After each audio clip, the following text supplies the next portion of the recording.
Dalam kisah mitologi Korea, konon Korea awalnya terbentuk di tahun 2333 sebelum Masehi. Wilayah ini diperintah oleh kerajaan Gojoseon yang didirikan oleh Raja Dewa Dangun, tokoh mitologis yang keberadaannya belum ditemukan bukti konkret hingga saat ini. Terlepas dari persoalan Raja Dangun yang masih misteri, dalam beberapa sumber disebutkan bahwa kerajaan Gojoseon yang didirikan Raja Dangun ini memang memiliki budaya paling maju di semenanjung Korea pada saat itu, dengan ibu kotanya adalah Wanggeom, yang sekarang menjadi wilayah Pyongyang, ibu kota Korea Utara. Namun di tahun 194 sebelum Masehi, dinasti Gojoseon digulingkan oleh Wimen, seorang jenderal militer Tiongkok yang melarikan diri setelah rajanya dibunuh oleh Raja Han. Ketika Wimen berada di Korea dan telah berhasil merebut kekuasaan, dia kemudian mendirikan Wimen Joseon, kerajaan baru yang sayangnya tidak berumur panjang. Sebab pada tahun 108 sebelum Masehi, dinasti Han yang dipimpin oleh Kaisar Wu segera menyerbu dan menaklukkan Wimen Joseon, lalu mendirikan 4 wilayah kekuasaan untuk mengelola bekas wilayah Gojoseon. Kekuasaan ini bertahan cukup lama sampai akhirnya Kekaisaran Han terpecah selama abad ketiga dan kekacauan besar terjadi di abad berikutnya, sehingga wilayah tersebut lepas dari kendali Tiongkok dan ditaklukkan oleh Goguryeo pada tahun 313 Masehi. Kerajaan Goguryeo ini yang kelak bersaing dengan kerajaan Baekje dan Silla untuk menguasai semenanjung Korea selama periode kuno. Ketika kerajaan besar yang bersaing tersebut sering disebut juga sebagai Samhan, mereka menduduki seluruh semenanjung Korea, dan kira-kira setengah dari wilayah Manchuria, dengan pembagian Goguryeo menguasai separuh utara semenanjung Korea, semenanjung Liandong, dan Manchuria, sementara Baekje dan Silla menduduki separuh selatan semenanjung, termasuk kerajaan Pulau Tamna dan Usan. Meskipun mereka terpisah, tapi sebenarnya ketiga kerajaan ini memiliki budaya dan bahasa yang mirip. 3 kerajaan ini kemudian berakhir pada abad ke-7, setelah kerajaan Silla bersekutu dengan dinasti Tang dari China dan menyatukan semenanjung untuk pertama kalinya dalam sejarah. Kerajaan Goguryeo dan Baekje pun jatuh. Lalu dinasti Tang membentuk pemerintahan militer yang berumur pendek untuk mengatur sebagian semenanjung Korea.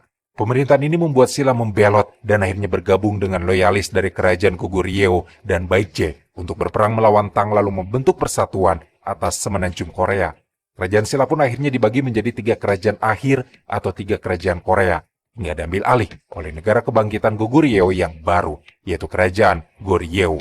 Kekuasaan baru beralih lagi pada tahun 1392 dan diperintah oleh dinasti Joseon hingga tahun 1897. Ketika Raja Gojong memproklamasikan Kekaisaran Korea yang kelak diambil alih oleh Kekaisaran Jepang pada tahun 1910. Saat itu, setelah Perang Rusia-Jepang berakhir di tahun 1905, Korea menjadi negara yang dilindungi oleh Jepang dan akhirnya justru diambil alih 5 tahun kemudian.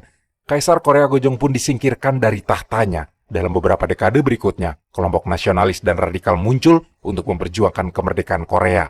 Sayangnya, karena kelompok-kelompok ini berbeda pandangan dan pendekatan perjuangan, akhirnya mereka gagal bersatu dalam gerakan nasional. Pemerintah sementara Korea yang diasingkan di Tiongkok pun gagal mendapatkan pengakuan luas dari negara-negara lain, sehingga mereka tidak dapat meraih kemerdekaannya.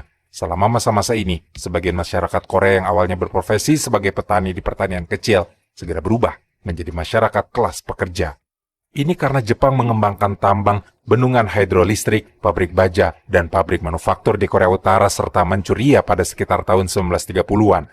Kemunculan kelas pekerja di industri Korea segera berkembang pesat dan akhirnya banyak orang Korea yang dikirim pergi bekerja di Manchuria. Akibatnya, 65% industri berat Korea ditempatkan di utara, tetapi karena medan di wilayah ini sangat terjal dan kurang cocok untuk bertani, maka hanya bisa membangun sektor pertanian sekitar 37% saja. Korea di bagian utara letak geografisnya berbatasan langsung dengan China di sebelah utaranya dan Rusia di ujung timur lautnya. Diimpit oleh negara-negara komunis ini, membuat Korea Utara hanya sedikit terpapar ide-ide modern barat. Hanya ada satu pengecualian, yaitu agama. Sejak kedatangan misionaris di akhir abad ke-19, wilayah barat laut Korea, khususnya Pyongyang, telah menjadi benteng agama Kristen. Tidak mengherankan jika kemudian Pyongyang juga dijuluki Yerusalem Timur. Mendekati berakhirnya Perang Dunia II, muncul gerakan gerilya Korea di daerah pegunungan dan Manchuria yang tujuannya adalah mengganggu otoritas Kekaisaran Jepang yang menguasai Korea, di mana salah satu pemimpin gerilyanya yang paling menonjol adalah Kim Do-sung. Pada bulan November 1943, di tengah-tengah Perang Dunia II yang semakin memanas, konferensi Kairo diadakan, di mana Franklin D. Roosevelt, Winston Churchill, dan Chiang Kai-shek sepakat bahwa Jepang harus kehilangan semua wilayah yang telah ditaklukkannya dengan kekerasan, termasuk Korea yang menjadi budak Kekaisaran Jepang. Roosevelt sempat mengajukan gagasan untuk menjadi perwalian atas Korea, tapi gagasannya tidak disetujui sama sekali oleh negara-negara kuat lainnya. Roosevelt tampaknya tidak menyerah. Dia akhirnya berbicara dengan Joseph Stalin saat bertemu di konferensi Teheran di bulan dan tahun yang sama untuk meminta dukungan dari Stalin, serta kemudian mengulang gagasannya di konferensi Yalta yang berlangsung pada bulan Februari 1945. Stalin sebenarnya tidak setuju, tapi dia tetap mengizinkan dan menyarankan metode perwalian itu dilakukan dalam periode yang singkat. Stalin juga kemudian berjanji untuk bergabung dengan sekutunya dalam Perang Pasifik melawan Jepang dalam 2 hingga 3 bulan setelah kemenangan di Eropa. Maka pada tanggal 8 Agustus 1945, 2 hari setelah bom atom pertama dijatuhkan di Hiroshima dan sebelum bom kedua dijatuhkan di Nagasaki, akhirnya Uni Soviet menyatakan perang terhadap Jepang. Ketika perang itu dimulai, Panglima tertinggi pasukan Soviet, yaitu Marskal Alexander Vasilevsky, menyuruhkan kepada orang Korea untuk bangkit melawan Jepang. Dia mengorbankan semangat perlawanan dengan mengatakan, panji kebebasan dan kemerdekaan sedang berkibar di Seoul.